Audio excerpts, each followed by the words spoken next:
Welcome back to Oh Wow, That's Why. Last week, Iran and Israel officially stopped pretending. They fired missiles, launched drones, and the Middle East, it went full tinderbox mode. But this week, a new player entered the chat, and they brought a $2 billion ghost with them. That's right. The United States just deployed the B-2 Spirit stealth bomber to strike Iranian military targets. And it didn't just hit buildings, it hit the reset button on everything. Allies held their breath, enemies reeled, and the rest of us, we just got a front row seat to the most dangerous airstrike of the decade.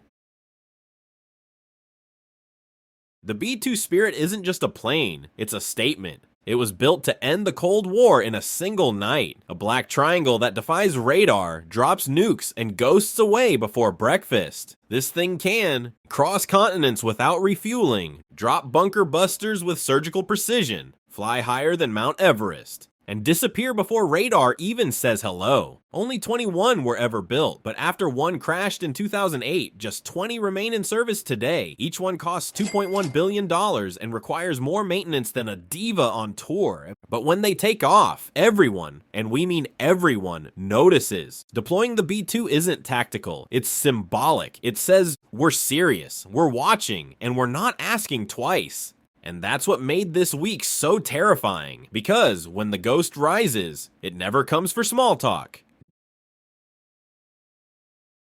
June 22nd, 2025. Two B-2s leave Whiteman Air Force Base in Missouri. They refuel over Europe, slip across airspace undetected, and just before dawn, Tehran time, the skies above Iran split open. B-2 bombers dropped bunker-busting GBU-57s on Fordow, while JDAMs targeted Arak and Natanz. It wasn't a warning shot, it was a message written in craters. Boom! These aren't just coordinates, they're Iran's nuclear backbone. Satellite imagery shows collapsed command centers, shattered centrifuge facilities, smoke rising from mountains that were supposed to be impenetrable. Iran said minor damage, but behind closed doors, panic. Unofficial leaks claim 20 plus IRGC personnel killed, and their air defense network offline. This wasn't just a strike, it was a performance. And the ghost had center stage. But instead of retaliating against Israel, Iran made a hard left.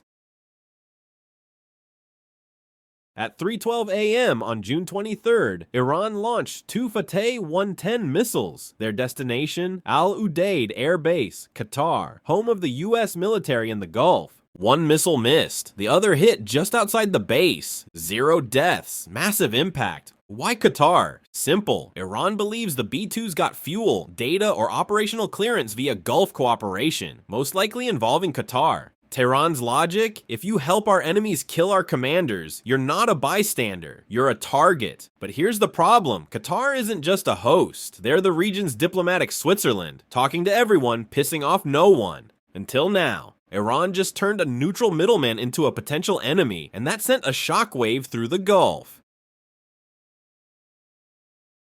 By June 24th, 5 p.m., the war map looked like spilled gasoline on a bonfire. Israel struck Bushehr's nuclear sites. Hezbollah launched drones into Haifa. Militias in Syria fired on Israeli tanks. The Houthis sent more missiles toward Eilat. Jordan scrambled jets twice in one night. And while Iran flexed proxies, Israel answered with real bombs. In Lebanon, neighborhoods were evacuated. In Syria, airports shut down. In Iraq, the green zone turned red with smoke. Even Turkey's airspace was violated by unidentified drones. This wasn't just a border war anymore. This was a regional brawl with no referee. And guess who's stuck in the middle? Everyone.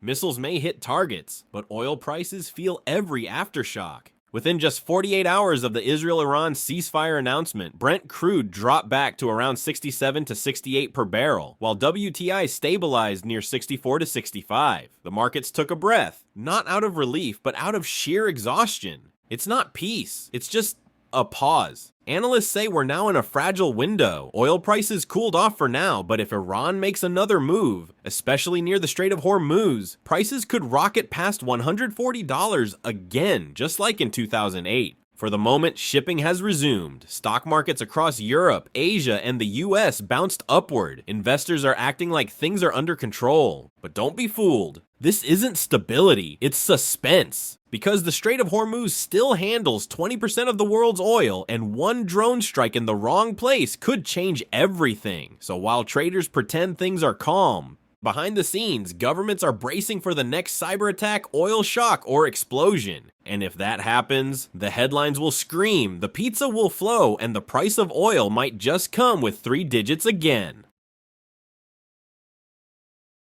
Let's talk about something strange and cheesy. In Washington, D.C., there's an unofficial warning system for when things are about to explode. And no, it's not a siren or a blinking red light. It's pizza. More specifically, massive sudden orders of pizza delivered to the Pentagon in the dead of night. They call it the Pizza Index, and it's more real than you'd think. Whenever the US is gearing up for a classified military operation, high-ranking officers, analysts, and intel teams are suddenly summoned into overnight war rooms. No one leaves, no one sleeps, but they all need to eat. And when time is tight, nothing feeds a war cabinet faster than pizza. So what happens? Local joints in Arlington, Virginia, right near the Pentagon, now start getting strange calls. Orders for 30, 40, even 60 pizzas. No customizations, no time to chat, just get it here. Fast. And here's where it gets eerie. In May 2011, the night before SEAL Team 6 took out Osama bin Laden, one pizza shop near the Pentagon was overwhelmed with late-night orders. They had no idea they were feeding history. In 2003, hours before the invasion of Iraq, fast food joints around Langley and the Pentagon lit up with urgent deliveries. One pizza manager told a reporter, "It's like we're feeding a war."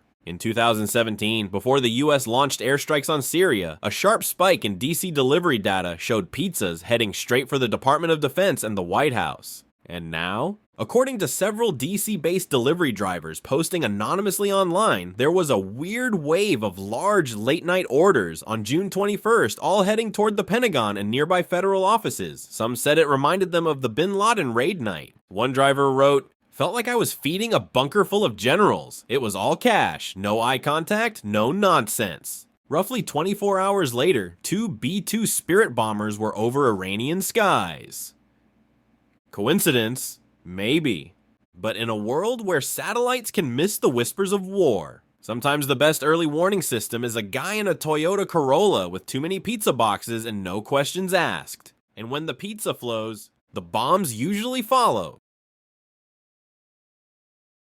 Qatar's whole brand is diplomacy. They talk to everyone, the US, Iran, Hamas, even the Taliban. They hosted peace talks, prisoner swaps, and ceasefires, all while serving espresso. But now, Iran just lobbed missiles at their base, and everything changed. Doha publicly called the attack a breach of sovereignty, but behind closed doors, they're livid. They gave Iran political cover during the 2017 blockade. They offered humanitarian aid to Gaza, and this is how Tehran says thanks. Qatar is now reevaluating everything. Its open-door diplomacy, its ties with Iran, even its military hosting arrangement with the US. If they shift fully into America's camp, Iran loses its last Gulf maybe friend. And if they go quiet, the Middle East loses one of the only countries that could have stopped the shouting. Tehran isn't just under fire from the skies, it's shaking from within. The currency is collapsing, prices are up 300%, power outages are hitting major cities, and the youth boiling over. After the B-2 strike, protests erupted in Shiraz, Esfahan, even parts of Tehran. Chants rang out, "No uranium, no martyrs, just bread." The regime responded with mass arrests, internet blackouts, and tanks in the streets. But something's different this time. Even mid-level commanders are speaking privately about holding back. Sources say there's a deep split. One faction wants all-out retaliation, the other fears total collapse. Khamenei hasn't appeared in public for 4 days, and that silence, it's louder than ever. Iran has survived sanctions, droughts, assassinations, but can it survive itself?